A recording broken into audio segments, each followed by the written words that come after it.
नमस्कार, मैं Anand Jain, head of department electrical engineering. आप सभी का गवर्नमेंट पॉलिटेक्निक कॉलेज हनुमानगढ़ के यूट्यूब चैनल जीपीसी हनुमानगढ़ पर स्वागत करता हूं। हमारे विषय बेसिक इलेक्ट्रिकल इंजीनियरिंग में आज 3 फेज एसी सप्लाई को समझते हुए जानते हैं 3 फेज जनरेशन कैसे होता है, 3 फेज एसी सप्लाई के सिंगल फेज की तुलना में एडवांटेजेस क्या हैं और फेज सीक्वेंस की कंसेप्ट क्या सिग्निफिकेंस रखती है। शुरू करते हैं आज की हमारी वीडियो क्लास। एक पॉलीफेज सिस्टम बेसिकली एक कॉम्बिनेशन है बहुत सारे सिंगल फेज वोल्टेजेस का, जिन सभी के मैग्नीट्यूड एक समान है, फ्रीक्वेंसी भी बराबर है, लेकिन एक दूसरे के साथ इनमें कोई स्पेसिफाइड इलेक्ट्रिकल फेज डिस्प्लेसमेंट है। 2 फेजेस के बीच में कितना फेज डिस्प्लेसमेंट होगा एक पॉलीफेज सिस्टम में, वो डिपेंड करेगा कि पॉलीफेज सिस्टम में नंबर ऑफ फेजेस कितने हैं। और जो मेरा जनरल फॉर्मूला है फेज डिस्प्लेसमेंट निकालने का, वो हो गया 360 degree divided by number of phases. अगर मेरा पॉलीफेज सिस्टम 3 फेज सिस्टम है तो नंबर ऑफ फेजेस की जगह 3 रखूंगा, तो ये फेज डिस्प्लेसमेंट म्यूचुअली जो तीनों फेज के बीच में मैं पा रहा हूं वो 120 डिग्री है। 4 फेज के लिए और 2 फेज के लिए, दोनों के लिए ये स्पेसिफाइड फेज डिस्प्लेसमेंट 90 डिग्री माना जाता है। वहीं 6 फेज सिस्टम के लिए ये फेज डिस्प्लेसमेंट अगर हम कैलकुलेट करें तो वो 60 डिग्री आ जाएगा। अतः एक 3 फेज सिस्टम असेंशियली एक कॉम्बिनेशन है 3 सिंगल फेज वोल्टेजेस का, जिन सभी के मैग्नीट्यूड एक समान है, फ्रीक्वेंसीज भी बराबर हैं, लेकिन इन सब में आपस में एक स्पेसिफाइड बराबर 120 डिग्री इलेक्ट्रिकल एंगल के बराबर फेज डिस्प्लेसमेंट है। और ऐसा सिस्टम जिनमें अलग अलग फेजेस के पीक समय में आगे पीछे आ रहे हैं, उसे हम 3 वोल्टेजेस के इस समूह को, जिसमें 120 डिग्री के अंतराल से तीनों फेज के पीक समय में आगे पीछे आ रहे हैं, हम एक 3 फेज सिस्टम कहते हैं। 3 फेज सप्लाई जनरेट करने वाले मशीन को हम अल्टरनेटर कहते हैं, जिसमें जैसा हम दिखा रहे हैं एक rotating magnetic field DC excitation से पैदा किया जाता है और मैकेनिकल प्राइम मूवर से रोटेट किया जाता है। और जब वो मैग्नेटिक फील्ड एक कांस्टेंट एंगुलर वेलोसिटी से रोटेट करता है तो मैग्नेटिक फील्ड के चारों तरफ स्टेटर में जो 120 डिग्री स्पेस डिस्प्लेस्ड ये 3 स्टेशनरी वाइंडिंग की पोजीशन ए, बी और सी दिखा रहे हैं, इन वाइंडिंग से जुड़ने वाला फ्लक्स समय के साथ बदलता है। क्योंकि ये स्टेटर में कॉइल्स हैं, वो एक दूसरे से रोटेशन के दौरान टाइमिंग में 120 डिग्री इलेक्ट्रिकल एंगल के बराबर स्पेस डिस्प्लेसमेंट रखनी है, तो इनमें जो ईएमएफ इंड्यूस होगा वो सेम मैग्नीट्यूड और सेम फ्रीक्वेंसी का होगा, लेकिन एक दूसरे से वो 120 डिग्री फेज डिस्प्लेसमेंट भी रखेगा। जिससे मैं रोटेटिंग मैग्नेटिक फील्ड की एक्सिस कॉइल ए के प्लेन में है, जैसा हम डायग्राम में देख रहे हैं, कॉइल ए से जुड़ने वाला फ्लक्स इस समय 0 है, लेकिन उसमें परिवर्तन की दर अधिकतम होने से उसमें मैक्सिमम वोल्टेज पैदा होगी। जिस समय रोटेटिंग मैग्नेटिक फील्ड के एक्सिस कॉइल बी के प्लेन में है, कॉइल बी से जुड़ने वाला फ्लक्स भले ही सबसे कम हो, लेकिन इस फ्लक्स में परिवर्तन की दर सबसे तेज होने के कारण इस समय कॉइल बी में इंड्यूस्ड ईएमएफ सबसे ज्यादा होगा। तो आप देखिए रोटेशन के दौरान पहले ए में पीक आया है और अब बी में पीक आया है। घूमते हुए रोटेटिंग मैग्नेटिक फील्ड के एक्सिस जिस समय कॉइल ए के प्लेन में है, कॉइल ए से जुड़ने वाला फ्लक्स सबसे तेज बदलने के कारण कॉइल ए में लाल कर्व बता रहा है सबसे ज्यादा इंड्यूस्ड ईएमएफ है। वहीं बी जो येलो फेज है और कॉइल सी जो ब्लू फेज है, उसमें नेगेटिव पोलैरिटी का मैक्सिमम इंस्टेंटेनियस वैल्यू से आधे मैग्नीट्यूड का ईएमएफ इस क्षण पे पैदा हो रहा है। और रोटेशन के दौरान जब फ्लक्स परिवर्तन की दरें अलग अलग कॉइल्स में बदलती हैं तो उन तीनों के ईएमएफ यहाँ चित्रानुसार बदलते हैं। जिस समय क्षण पे घूमते हुए मैग्नेटिक फील्ड की एक्सिस कॉइल बी के प्लेन में आ गई है, बी से जुड़ने वाला फ्लक्स समय के साथ सबसे तेज परिवर्तन होने के कारण बी में इंड्यूस्ड ईएमएफ का मैग्नीट्यूड सबसे ज्यादा है। उसी क्षण ए जो रेड फेज है और सी जो ब्लू फेज है, उसमें ईएमएफ उल्टी पोलैरिटी का पीक से आधा मैग्नीट्यूड का होगा। रोटेशन के साथ तीनों कॉइल से जुड़ने वाला फ्लक्स समय के साथ बदलेगा और फ्लक्स परिवर्तन के दर के अनुसार उन तीनों में ये आप देखिए ईएमएफ के मैग्नीट्यूड टाइम के साथ वेरी हो रहे हैं। और जिस समय घूमते हुए मैग्नेटिक फील्ड की एक्सिस कॉइल सी के प्लेन में आ गई है, कॉइल सी से जुड़ने वाला फ्लक्स समय के साथ सबसे तेज बदल रहा है, तो ब्लू फेज जो कॉइल सी है उसमें इंड्यूस्ड ईएमएफ सबसे ज्यादा हो गया है। और उसी क्षण हमारे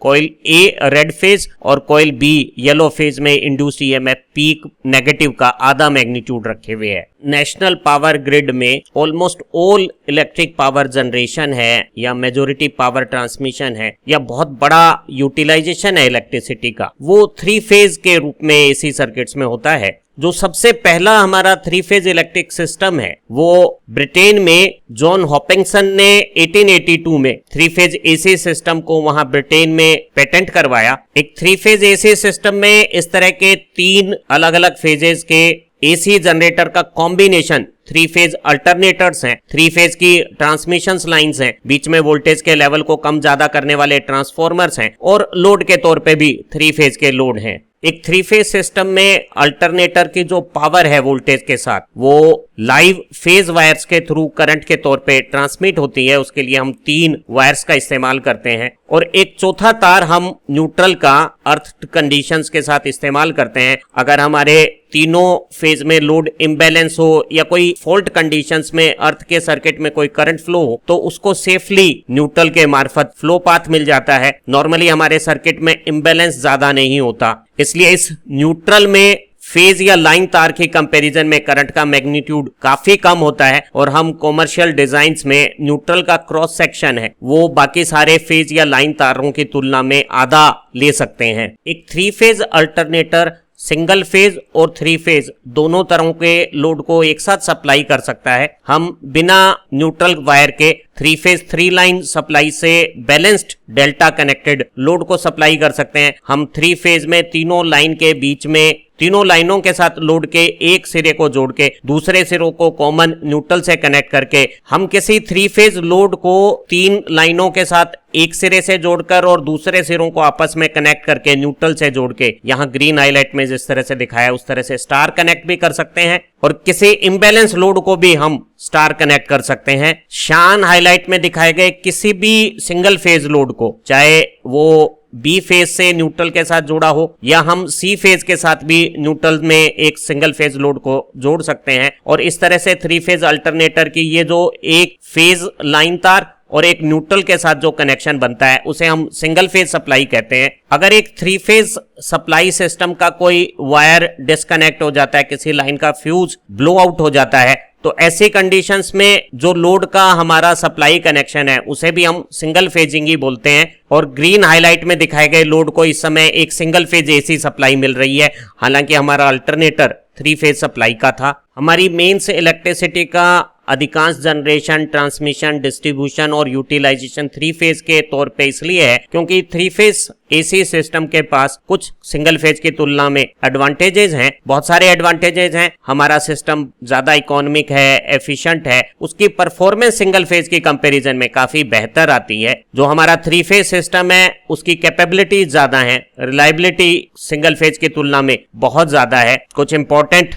जो एडवांटेज हैं उन्हें हम यहाँ इलेबोरेट कर सकते हैं। जो हमारा 3 फेज 3 वायर सिस्टम है, बिना न्यूट्रल के मदद से तीनों लाइव वायर्स को या तीनों फेजेस को अगर हम पावर ट्रांसमिशन में इस्तेमाल करते हैं तो सिंगल फेज की तुलना में ये ट्रांसमिशन सिस्टम ज्यादा इकोनॉमिक, एफिशिएंट और परफॉर्मेंस में भी बेटर है। किसी स्पेसिफिक पावर को स्पेसिफिक डिस्टेंस पे भेजने के लिए किसी रेटेड वोल्टेज पे हम 3 फेज 3 वायर सिस्टम जब इस्तेमाल करते हैं तो वो सबसे कम कंडक्टर मटेरियल इस्तेमाल करता है किसी भी दूसरे एसी सिस्टम की तुलना में। सिर्फ 3 phase 3 wire system DC 3 wire with mid earth system की कंपैरिजन में महंगा है, अन्यथा बाकी किसी भी दूसरे पावर ट्रांसमिशन की तुलना में 3 फेज 3 वायर पावर ट्रांसमिशन सबसे ज्यादा इकोनॉमिकल है। इसमें लॉसेस कम होते हैं, वोल्टेज ड्रॉप की प्रॉब्लम भी 3 फेज 3 वायर सिस्टम में कम है। सिर्फ एलटी डिस्ट्रीब्यूशन को छोड़कर सारा पावर सिस्टम में पावर ट्रांसमिशन और डिस्ट्रीब्यूशन 3 फेज 3 वायर टाइप का है, चाहे ये ऊपर में 765 kV हो या नीचे में 11 kV हो। Power transfer 3 phase 3 wire system में जहां सबसे ज्यादा इकोनॉमिक और एफिशिएंट है। एक दूसरा बड़ा 3 फेज का एडवांटेज 3 फेज लोड में पावर का स्मूथ और कांस्टेंट रहना है सभी समय स्थितियों पे, जबकि हमारा जो सिंगल फेज सिस्टम है उसमें पावर पल्सेटिंग नेचर की है। अगर हम pure resistive type single phase load हो जिसमें करंट और वोल्टेज सेम फेज में है, यूनिटी पावर फैक्टर है, पावर हमेशा पॉजिटिव रहती है, लेकिन ये पावर आप देखिए पल्सेट कर रही है और 2 बार जब साइकिल में करंट 0 होता है तो पावर जो इंस्टेंटेनियस मैग्नीट्यूड रखती है वो 0 हो जाता है। वहीं अगर आरएल या आरसी टाइप लोड हो या काली रेखा में जो मेरी वोल्टेज है उससे ऑरेंज कलर का करंट अगर आरएल लोड में लैग कर रहा है तो जितना वोल्टेज और करंट में फेज डिफरेंस है उतने ड्यूरेशन में इंस्टेंटेनियस मैग्नीट्यूड करंट का पॉजिटिव है लेकिन वोल्टेज का नेगेटिव होने के कारण ये देखिए ब्राउन वेव फॉर्म में हमारी पावर का इंस्टेंटेनियस मैग्नीट्यूड नेगेटिव हो जाता है और हम देख रहे हैं कि एक पूरी साइकिल करंट या वोल्टेज में पावर का 4 बार इंस्टेंटेनियस मैग्नीट्यूड 0 होता है और एक साइकिल में 2 बार नेगेटिव पावर के सेक्शंस भी बनते हैं,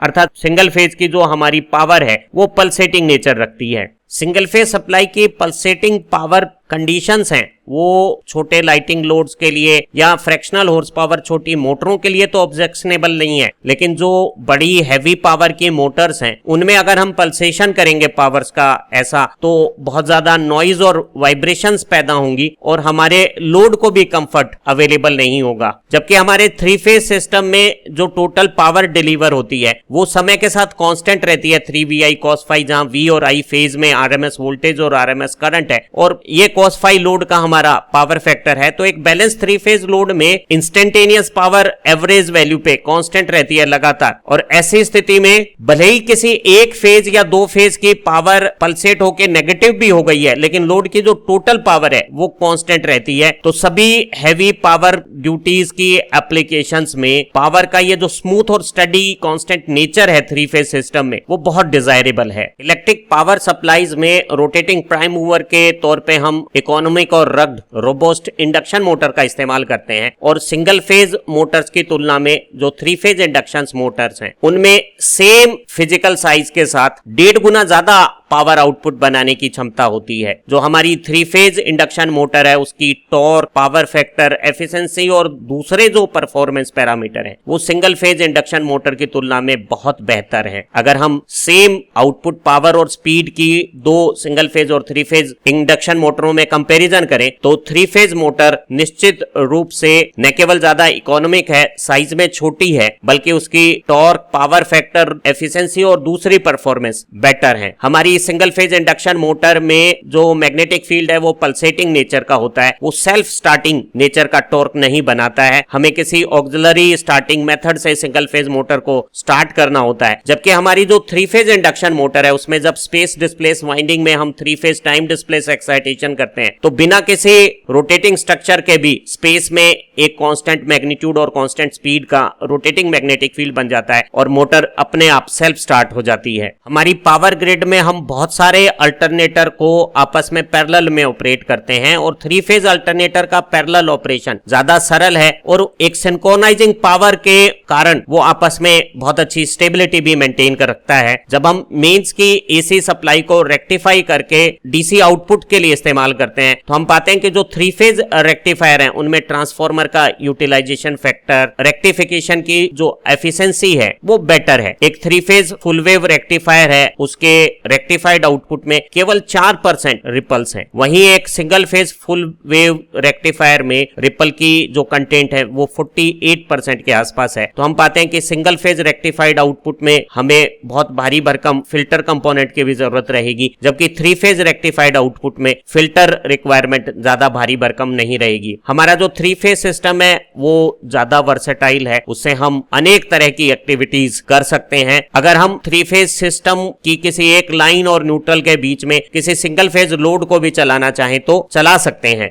सिंगल फेज की इलेक्ट्रिक वायरिंग बहुत आसान है, उसके कंट्रोल और प्रोटेक्शंस भी सरल हैं, लेकिन एक 3 फेज की वायरिंग काफी जटिल होती है और ज्यादा स्किल्स भी वायरिंग करने के लिए टेक्निकल स्टाफ्स के पास जरूरी है। 3 फेज पावर का कंट्रोल और प्रोटेक्शन कॉम्प्लिकेटेड और कॉस्टली है, तो हम छोटी जो डोमेस्टिक एप्लीकेशंस हैं जहां फ्रैक्शनल हॉर्स पावर मोटर्स हैं या लाइटिंग सर्किट्स के लोड्स हैं वहां 3 फेज ऑपरेशन कन्वीनियंट नहीं है। तो ऐसे छोटी पावर एप्लीकेशंस में हम सिंगल फेज एसी सप्लाई की पावर को ही नॉर्मली रेजिडेंशियल एप्लीकेशंस में इस्तेमाल करते हैं। और ध्यान रहे जो सिंगल फेज लोड के लिए हम सिंगल फेज सप्लाई लेते हैं वो 3 फेज की किसी एक लाइन और जो 3 फेज सप्लाई सिस्टम है हमारा न्यूट्रल वायर है उसके बीच में, जैसा हमने यहाँ पीली हाईलाइट में दिखाया है, इस तरह से ले लेते हैं। तो हम एक 3 फेज सिस्टम से तीनों फेजेस में बराबर बराबर करंट लोडिंग करते हुए सिंगल फेज लोड्स को कनेक्ट कर सकते हैं। थ्री फेज सप्लाई सिस्टम में एक महत्वपूर्ण कंसेप्ट फेज सीक्वेंस है। हमारी जो थ्री फेज की सप्लाई की जो फॉर्मेशंस होती हैं उसमें आप देखिए ए, बी और सी, ये जो तीन अलग अलग फेज वोल्टेजेस हैं, इनके पीक समय में आगे पीछे आते हैं। तो जिस तरह से हमारी थ्री फेज सप्लाई में पॉजिटिव पीक वैल्यू या कोई और इंस्टेंटेनियस वैल्यूज पाने की नेचर में लीड और लैग की जो प्रॉपर्टी है उसे हम फेज सीक्वेंस कह सकते हैं। हम कह सकते हैं कि ये जो हमारी तीन ए, बी, सी सप्लाईयां जिस ऑर्डर में अपने पॉजिटिव पीक को अटेन कर रही हैं वो ऑर्डर फेज सीक्वेंस है। जैसे यहाँ ये जो रेड फेज है सप्लाई ए का, वो अपना पॉजिटिव पीक समय में पहले पा रहा है, उसके बाद येलो और ब्लू की बारी है। तो हम कह सकते हैं कि यहाँ जो फेज सीक्वेंस है वो रेड, येलो, ब्लू हो गई है, RYB हो गई है। ये फेज सीक्वेंस एक साइक्लिक ऑर्डर है। हम इसे येलो, ब्लू, रेड भी कह सकते हैं और आप इसे ब्लू, रेड, येलो भी कह सकते हैं। तो RYB, YBR, BRY एक ही क्रम में आगे पीछे रहने का जो थ्री फेज सप्लाई वोल्टेजेस में पैटर्न है उसे इंडिकेट कर रही है। ध्यान रहे, एक फेज से दूसरे फेज के बीच में जो फेज डिफरेंस है वो फिक्स है 120 डिग्री। जिस ऑर्डर में वो अपने पॉजिटिव पीक को अटेंड कर रही हैं वो ऑर्डर फेज सीक्वेंस है। एक अल्टरनेटर में रोटेटिंग मैग्नेटिक फील्ड जिस सीक्वेंस में फेजेस में फ्लक्स के वेरिएशंस करेगा उसी सीक्वेंस में वोल्टेजेस के इंस्टेंटेनियस पीक वैल्यूज का ऑर्डर बनेगा। और हमारे एक अल्टरनेटर में मैग्नेटिक फील्ड के रोटेशन की दो डायरेक्शंस हो सकती हैं, वो या तो क्लॉकवाइज रोटेट हो सकता है या काउंटर क्लॉकवाइज रोटेट हो सकता है। इस इंस्टेंट में जब हमारे मैग्नेटिक फील्ड की एक्सिस कॉइल ए के प्लेन में है तो कॉइल ए से जुड़ने वाले फ्लक्स में सबसे तेज परिवर्तन होने के कारण उसमें इंड्यूस्ड ईएमएफ, जैसे मैंने येलो हाईलाइट में मार्क किया है, पीक पॉजिटिव इंस्टेंट रख रहा है। अगर अल्टरनेटर के मैग्नेटिक फील्ड ने क्लॉकवाइज रोटेशन किया है और उसका मैग्नेटिक फील्ड अब कॉइल सी के प्लेन में आ गया है तो सी से जुड़ने वाला फ्लक्स सबसे ज्यादा तेज परिवर्तित होने के कारण ब्लू सी फेज में इंस्टेंटेनियस पॉजिटिव पीक आ गया है। तो पहले रेड फेज में आया ए में और उसके बाद सी में, और अगर फर्दर रोटेशन होगा तो बी में यानी येलो फेज में पॉजिटिव पीक आएगा। तो यहाँ जो फेज सीक्वेंस है वो रेड, ब्लू, येलो कहलाएगी। अगर मेरा अल्टरनेटर का मैग्नेटिक फील्ड क्लॉकवाइज के बजाय काउंटर क्लॉकवाइज रोटेट करे और इस समय इसके मैग्नेटिक फील्ड के एक्सिस कॉइल ए के प्लेन में है, अगर ये काउंटर क्लॉकवाइज रोटेट होके अपनी एक्सिस कॉइल बी के प्लेन में ले गया है तो बी कॉइल येलो फेज में सबसे तेज फ्लक्स में परिवर्तन होने के कारण ईएमएफ का पॉजिटिव पीक आ गया है। और फर्दर एंटी क्लॉकवाइज रोटेशन से जब हमारा मैग्नेटिक फील्ड की एक्सिस कॉइल सी के प्लेन में होगी तो उसमें ईएमएफ सबसे ज्यादा पॉजिटिव पीक आ जाएगा। तो यहाँ जो फेज सीक्वेंस है वो रेड, येलो, ब्लू, RYB कहलाएगी। हम RYB को YBRB कह सकते हैं क्योंकि मैग्नेटिक फील्ड के रोटेशन केवल दो क्लॉकवाइज और एंटी क्लॉकवाइज डायरेक्शंस रख सकते हैं, तो केवल दो फेज सीक्वेंस हो सकती हैं। जैसे यहाँ रेड के बाद अगर येलो का पीक आ रहा है फिर ब्लू का पीक आ रहा है तो ये फेज सीक्वेंस RYB या येलो, ब्लू, रेड कहला सकती है। हम इसे ABC भी कह सकते हैं। जो इंस्टेंटेनियस मैग्नीट्यूड के वेरिएशंस है उसे अल्टरनेटिंग सर्किट और सिस्टम्स में फेजर डायग्राम से रिप्रेजेंट करते हैं। और जो फेजर एंटी क्लॉकवाइज डायरेक्शन में है वो लीड करता है फेज में और जो क्लॉकवाइज है वो लैग करता है। तो हम देख रहे हैं कि R से Y क्लॉकवाइज है तो Y लैग कर रहा है और Y से B भी लैग कर रहा है। लेकिन ये जो साइक्लिक पैटर्न है उसमें जब 120 और 120 240 कोई पीछे जाएगा तो वो असल में 120 आगे हो जाएगा। तो हम पाएंगे कि B Y से तो पीछे है लेकिन R से आगे है। और अगर हम फेज की सीक्वेंस को रिवर्स कर देते हैं, कोई भी दो लाइन तार आपस में अगर एक्सचेंज हो जाए, जैसे हमने रेड को तो वही रखा लेकिन येलो और ब्लू को आपस में एक्सचेंज कर दिया है, तो आप देखेंगे कि हमारी जो फेज सीक्वेंस है वो जो पहले रेड, येलो, ब्लू थी वो रेड, ब्लू, येलो हो गई है। अब आप देखिए कि रेड से पीछे है ब्लू, पहले आगे था, और अब ब्लू से येलो पीछे हो गया है और असल में येलो रेड से आगे हो गया है। साइक्लिक पैटर्न है और दो फेज सीक्वेंस है RYB और RBY। थ्री फेज सप्लाई के सिस्टम्स या सर्किट्स में फेज सीक्वेंस की नॉलेज बहुत एसेंशियल है। अगर हमें अल्टरनेटर्स के बीच में पैरेलल ऑपरेशन के कनेक्शंस करने हो या ट्रांसफॉर्मर्स को, जो थ्री फेज ट्रांसफॉर्मर्स हैं, उन्हें पैरेलल ऑपरेट करना हो, अगर दो कनेक्शंस के बीच में फेज सीक्वेंस रिवर्स हो गई हैं, सही की बजाय एक सही और एक रिवर्स फेज सीक्वेंस आपस में जुड़ गई हैं, तो हमारे सर्किट्स में वोल्टेजेस के साथ जो करंट की वेरिएशंस हैं वो पूरी तरह से बदल जाएंगी। और अगर हमने रोंग फेज सीक्वेंस के साथ दो ट्रांसफार्मर या दो अल्टरनेटर को अगर आपस में जोड़ दिया है तो वो एक बहुत भारी भरकम नुकसान का कारण हो सकता है दोनों मशीनों या ट्रांसफार्मर्स के लिए। तो हमें कभी भी गलत फेज सीक्वेंस के साथ दो 3 फेज सप्लाईज के आपस में इंटरकनेक्शंस नहीं करने हैं। और फेज सीक्वेंस की जानकारी के लिए हम एक फेज सीक्वेंस इंडिकेटर का इस्तेमाल करते हैं, जो एक छोटे साइज की इंडक्शन मोटर है जिसमें डायरेक्शन ऑफ रोटेशन से हमें फेज सीक्वेंस का पता लग सकता है। इसीलिए